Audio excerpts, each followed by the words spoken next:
CUET 2025 के form आने के बाद ढेरों समस्याएं आपके सामने निकल करके सामने आ रही हैं। बहुत सारी समस्याओं का आपको सामना करना पड़ रहा है। उन्हीं समस्याओं में एक समस्या है इलाहाबाद यूनिवर्सिटी की।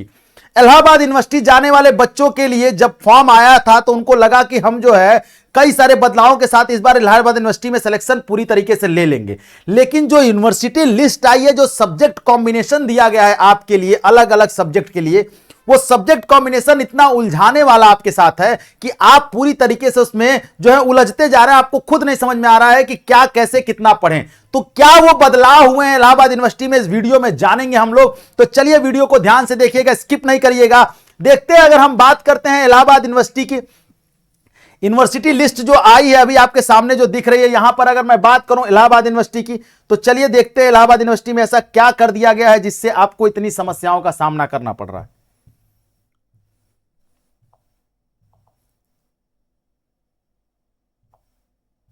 चलिए, अगर मैं बात करूं इलाहाबाद यूनिवर्सिटी की या यूनिवर्सिटी ऑफ इलाहाबाद की, यूनिवर्सिटी ऑफ इलाहाबाद में सबसे इंपॉर्टेंट, सबसे पहले इन्होंने बीकॉम कोर्स के बारे में दिया है। बीकॉम अगर आपको करना है इलाहाबाद यूनिवर्सिटी से तो आपको क्या सब्जेक्ट कॉम्बिनेशन लेना पड़ेगा, हिंदी और इंग्लिश में से कोई एक ले लीजिए।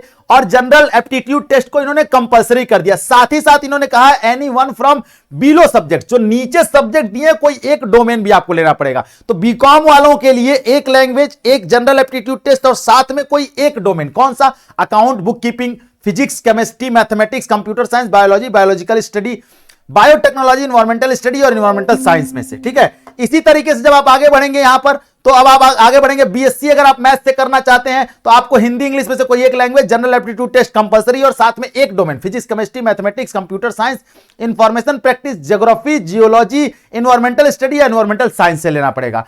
अगर हम ऐसे ही आगे बढ़ें और बात करते हैं बीए की, जो बीए करना चाहते हैं इलाहाबाद यूनिवर्सिटी से, तो बीए के लिए क्या, हिंदी और इंग्लिश में से कोई एक लैंग्वेज और साथ ही साथ जनरल एप्टीट्यूड टेस्ट कंपलसरी कर दिया गया है। और इसके साथ यहां पर ढेरों डोमेन सब्जेक्ट दिए हैं, उनमें से कोई एक डोमेन सब्जेक्ट लेना होगा। तो 2024 और 2025 में क्या बदलाव किया इन्होंने, 2024 में 2 डोमेन लेने पड़ते थे, अभी इन्होंने आपके पेपर को हल्का करते हुए एक डोमेन सब्जेक्ट कर दिया। समस्या कहां आ रही वो बताता हूं मैं आपको। इन सारे डोमेन्स में से कोई एक डोमेन आप ले सकते हैं, लेकिन इन्होंने कहीं पर भी यह मेंशन नहीं किया कि वो डोमेन आप वही लेंगे जो क्लास 12th में है। आपका नहीं भी है तो भी आप ले सकते हैं इसमें से। ठीक है, इन्होंने कहीं मेंशन नहीं किया इसमें। तो आप account, book keeping, agriculture, anthropology, biology, biological study, ठीक है, biotechnology, environmental study, computer science, information practice, economics, business economics, geography, geology, history, home science, mass media, communication, applied mathematics, physics, political science, psychology और sociology, इसमें से कोई domain ले सकते हैं BA वालों के लिए।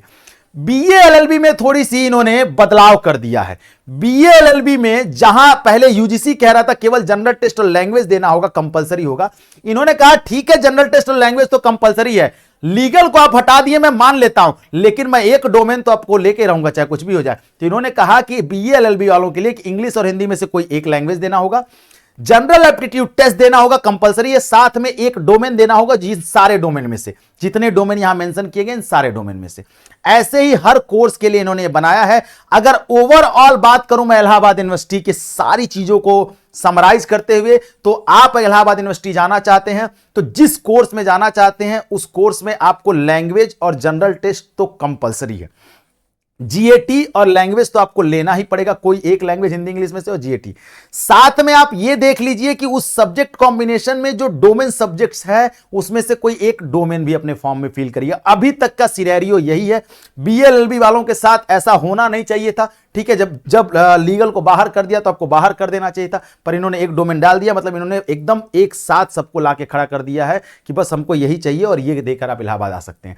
कौन कौन इलाहाबाद यूनिवर्सिटी आ रहा है ये जरूर बताइए, और अगर इसमें कोई बदलाव आता है तो हम आपको सबसे पहले बताएंगे। चैनल को सब्सक्राइब करके रखिएगा। जो भी बदलाव इलाहाबाद यूनिवर्सिटी अपना प्रोस्पेक्टस में करती है या इसमें कुछ होता है चेंजेस तो हम जरूर आपको बताएंगे। साथ ही में अभी थोड़ा रुक जाइए, 2-3 दिन रुक के फॉर्म भरेंगे तो ज्यादा बेहतर होगा आपके लिए।